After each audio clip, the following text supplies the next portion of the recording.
Welcome back to Fins and Fangs. My name is Tyson, and today I'm going to be showing you guys my new isopods.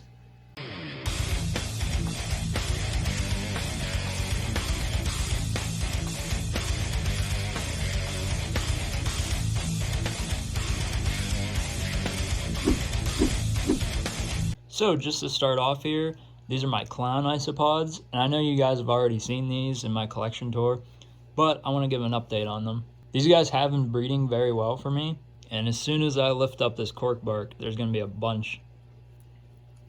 And there they are. Tons and tons of babies. And they're starting to get pretty big too. I only started with about 8 adults. So just to give you guys a close-up of what they look like, they're an awesome species. They have a red skirt, and they get these awesome yellow and white spots. They've been going through a ton of leaf litter, so make sure you guys always have leaves in their enclosure. For this species, I like to keep this half of the enclosure very moist and very damp, and this side of the enclosure almost bone dry. So this right here is the first new species of isopod that I got. These guys are actually wild caught Oniskis Asellus. I have somewhere around 15 to 20 in here, and I'm sure there's going to be some under this bark. And there's a bunch actually.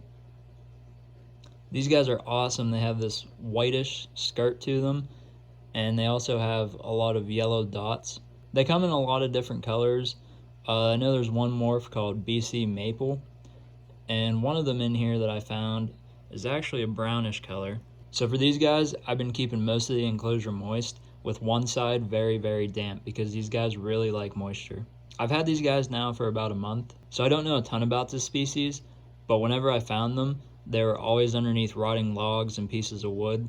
So what I made sure to do was add a lot of that to the enclosure. So as you can see, I have a lot of leaf litter, like you need with all isopods, because that's one of their favorite food sources.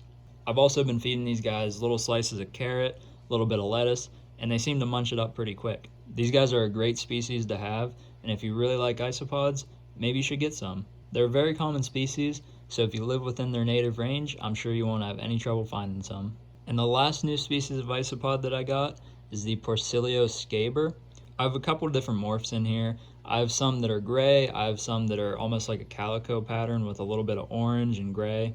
And these guys have actually produced some offspring for me. So I can't actually find any offspring to show you guys, but here's one of the adults. They're an awesome looking species. They come in a ton of different morphs. And this one right here, it's like a calico pattern. I'm not really sure what morph you would call this, but it has a little bit of orange, a little bit of gray, and they look really cool. So I've been keeping these guys with a little bit of sphagnum moss, and I actually threw in a little bit of live moss, and they seem to enjoy that. I've been keeping this side of the enclosure pretty moist and letting this side dry out a good bit.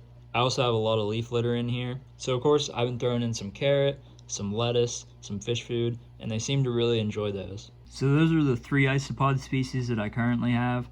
I've been keeping them down here on the bottom shelf next to my mealworms and my male dubia roaches. Also, just as an update up here, this right here is my Tililtocotyle albipilosis, and as you can see, there's a ton of mold in this enclosure, so it's all up the sides, on the back, so I'm definitely going to have to rehouse this one.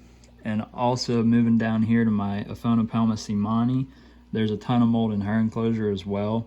So these two are definitely going to be getting rehouses. I was going to rehouse this one anyways. I want to put her into a critter keeper. So I'll probably make a video on rehousing these two sometime in the near future. Also, the spider plant that I put in the Cereopagopus albostriatus enclosure, it died back quite a bit as you can see, but then it shot up this new shoot and it actually looks like it's doing great. It's also been a day since I tried breeding the Corydorus catfish, and I'm not seeing any eggs, so I might have to try again next week. If you guys enjoyed this little isopod update, like, subscribe, and let me know what species of isopod you keep down in the comments.